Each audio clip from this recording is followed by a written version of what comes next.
Hello learners, Bhagyashree है। PYQ है gate 2010 का, ठीक है, DBMS का। पर ये बहुत इंपॉर्टेंट क्वेश्चन है। अब मैं आपके लिए ना डेली ही वीडियो लेके आऊँगी, बिकॉज़ मैं नहीं बनाती तो मेरी भी कॉन्फिडेंट लॉस होता है। जब मैं बनाती हूँ वीडियो तो ऐसा लगता है शायद मेरे को बोलना ही नहीं आता। तो चलिए स्टार्ट करते हैं। Functional dependency hold for relation R. और फिर एग्ज़ाम भी पास में आ रहे हैं, है ना। एक महीना मुश्किल से रह गया है, तो जो तैयारी करनी है वो अच्छे से करो। मस्ट रिवाइज करो जितना ज़्यादा हो सकता है। सॉल्व PYQ जितना ज़्यादा हो सकता है। एंड एक अपने LMPN ज़रूर बनाओ, लास्ट मिनट प्रिपरेशन नोट, ठीक है, ज़रूर होने चाहिए। इन 3 चीज़ों को फॉलो करो, आपका एग्ज़ाम ज़रूर क्लियर होगा। पेपर 1 पे कंसंट्रेट करना, क्योंकि पेपर 1 गुड मार्क्स आपको दिलवा सकते हैं। जो स्टूडेंट 2% से रह जाते हैं, 3% से रह जाते हैं, उनके लिए मस्ट एडवाइज़ है कि पेपर 1 को बहुत अच्छे से ध्यान दें। चलिए स्टार्ट करते हैं क्वेश्चन। तो फंक्शन डिपेंडेंसी यहाँ पे होल्ड कर रही है फॉर रिलेशन आर। 3 एट्रीब्यूट है, 1 ABC और S भी एक रिलेशन है, और उसमें 3 आपके क्या है, 3 एट्रीब्यूट्स हैं। तो B यहाँ पे जो फंक्शन डिपेंडेंसी गिवन है आर रिलेशन की, ये कह रहे हैं कि B इज़ अ प्राइमरी की। एंड क्योंकि S में क्या हो रहा है, B का इसी का ही रेफरेंस मिल रहा है, तो B में B क्या, S रिलेशन में B क्या हो जाएगी, फॉरेन की हो जाएगी, ठीक है। B R रिलेशन में तो प्राइमरी की है, बट S में फॉरेन की हो जाएगी। मतलब क्या हुआ, क्योंकि ये S ने किससे रेफरेंस किया है, R से B को रेफ़र किया ना।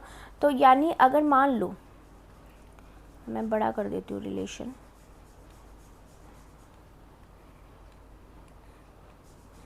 ठीक है, मान लो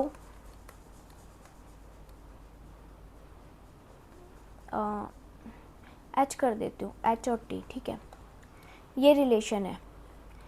अब B के पास मान लो इधर है 3 तो 5 मैंने यहाँ पे टपल बनाया, तो यहाँ पे मान लो मैं 4 टपल ले लेती हूँ, ठीक है, 1 2, ये वाला क्रॉस कर देते हैं, ठीक है।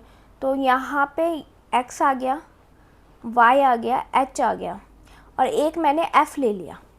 F यहाँ पे तो नहीं है, R के रिलेशन में अगर मैं देखूँ तो F तो नहीं है ना, H है, T X Y Z है, तो यहाँ पर F कैसे आ गया, दैट इज़ वॉलेंट, ठीक है। तो यहाँ पे क्या होएगा, वॉलेंट होएगा, F नहीं आना चाहिए। यानी रेफरेंस से लिया है, S ने क्या किया है, रेफरेंस मिला है ना, फॉरेन की इज़ अ रेफरेंस की, तो ये एक रेफरेंस की है, तो यहाँ पे कौन सी वैल्यू होनी चाहिए, क्या दिक्कत है, यहाँ पे कौन सी वैल्यू होनी चाहिए, जो B में है, R रिलेशन के B में प्राइमरी की में जो भी वैल्यू है वो ही यहाँ पे होनी चाहिए। क्लियर, कम हो वो चल जाएगी, पर होनी वही वैल्यू चाहिए। अगर मैं B से कोई वैल्यू डिलीट कर देती हूँ, Z तो नहीं है उसमें, अगर मैं X को डिलीट कर देती हूँ और यहाँ पर X है तो भी गलत हो जाएगा, ठीक है। अगर मैं R से जो B वैल्यू है, R रिलेशन में जो B एट्रीब्यूट है, मैंने कलर चेंज करके समझाती हूँ आपको। देखो मैं यहाँ पे फिर से बनाती हूँ, इसमें X है, Y है, Z है, H है और एक T है, ठीक है, क्लियर। एक H है और एक T है, लेकिन S में जो B है, S में जो B एट्रीब्यूट है उसमें X है, Y है, H है और T है, क्लियर। अगर मैंने आपसे कहा, अगर मैंने एक और यहाँ पे जो टप्पल बनाई है उसमें मैंने F ले लिया, अगर B में F नहीं है तो वो वॉयलेंट क्रिएट करेगा, नहीं होनी चाहिए। अगर मैंने X को प्राइमरी की से डिलीट कर दिया लेकिन फॉरेन की से डिलीट नहीं किया तो भी वॉयलेंट हो जाएगा। अगर मैंने S रिलेशन में जो B एट्रीब्यूट है उसमें T को डिलीट कर दिया और प्राइमरी की में डिलीट नहीं किया तो कोई दिक्कत नहीं है, क्लियर। तो अभी आपको समझ में आ गया फॉरेन की कैसे काम करती है प्राइमरी की, क्योंकि एक रेफरेंशियल की होती है, रेफरेंस करती है, डेटा B का अपना नहीं होता, वो प्राइमरी की से ही डेटा लेती है। तो एक दूसरे का डेटा डिपेंड करता है कि कैसे वॉयलेंट होना है कैसे नहीं। अब ये जो क्वेश्चन है ये उससे थोड़ा सा हटके है, ये तो मैंने आपको समझाया है कि एक्चुअल में रेफरेंस की कैसे काम करती है। अब यहाँ पे समझते हैं इसने कहा है कि जो आर रिलेशन है उसमें जो 3 एट्रीब्यूट है और जो एस रिलेशन है उसमें जो 3 एट्रीब्यूट है B D E. R relation में 200 टप्पल है, 1 से लेके 200, और एस रिलेशन में 100 टप्पल है, 100 टप्पल है। अब आर और एस का नेचुरल ज्वाइन कर रहे हैं, ठीक है, क्या कर रहे हैं, नेचुरल ज्वाइन कर रहे हैं।